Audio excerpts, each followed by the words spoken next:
বাংলাদেশে হামের প্রাদুর্ভাব বাড়ছে দিল্লির। দেশে মহামারীর আকার নিয়েছে হাম, আর এসবের মূলে রয়েছেন শয়তান ইউনুস। সূত্রে খবর, ইউনিসেফের সতর্কতা উপেক্ষা করে হামের ভ্যাকসিন কেনার পদ্ধতি পাল্টেছিল অন্তর্বর্তী সরকার, আর এই ভুলের মাসুল দিতে হচ্ছে দেশকে।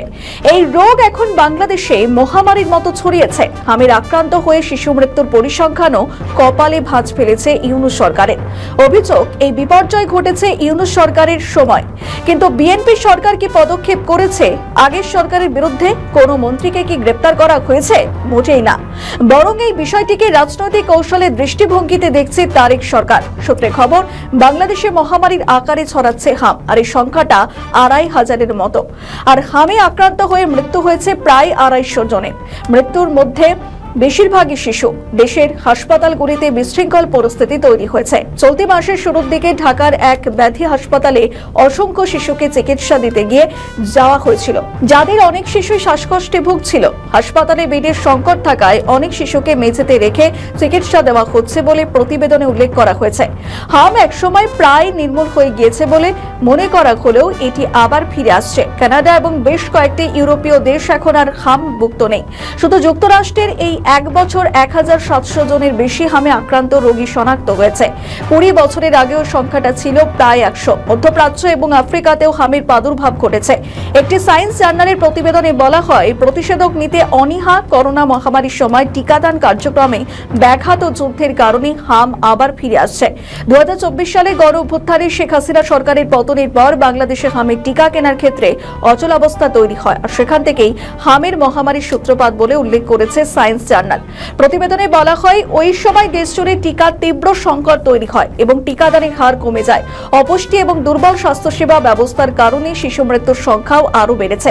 বাংলাদেশের ৯ থেকে ১৫ মাস বয়সে শিশুদের হাম, রুবেলা টিকার ২টি ডোজ দেওয়া হয় এবং সারা দেশে ৯৫% শিশুকে টিকার আওতায় আনার লক্ষ্যে প্রতি ৪ বছর পর পর দেশব্যাপী এই কর্মসূচি চালানো হয় এবং ইউনিসেফ এই টিকা সরবরাহ করত। আর অর্থায়ন আসত মূলত বিশ্বজুড়ে সরকারি বেসরকারি অংশীদারিত্বে পরিচালিত টিকা জোট তথা গ্যাভিও বাংলাদেশ সরকারের পক্ষ থেকে।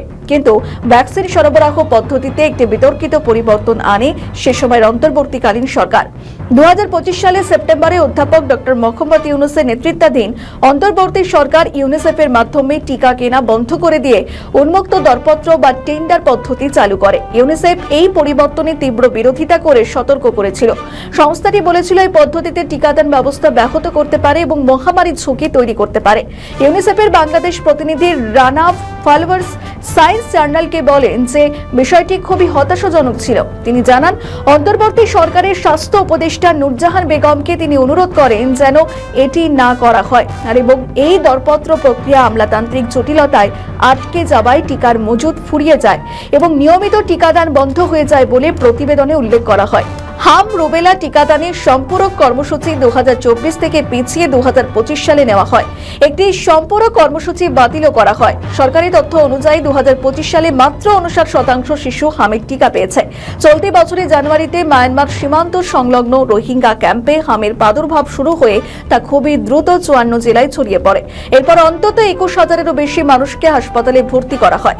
গত ২৩ এপ্রিল বিশ্ব স্বাস্থ্য সংস্থা সতর্ক করে জানায়, মিয়ানমারের যুদ্ধের কারণে টিকাদান কর্মসূচি ব্যাহত হয়েছে এবং ভারতে এই রোগ ছড়িয়ে পড়ার যথেষ্ট ঝুঁকি রয়েছে।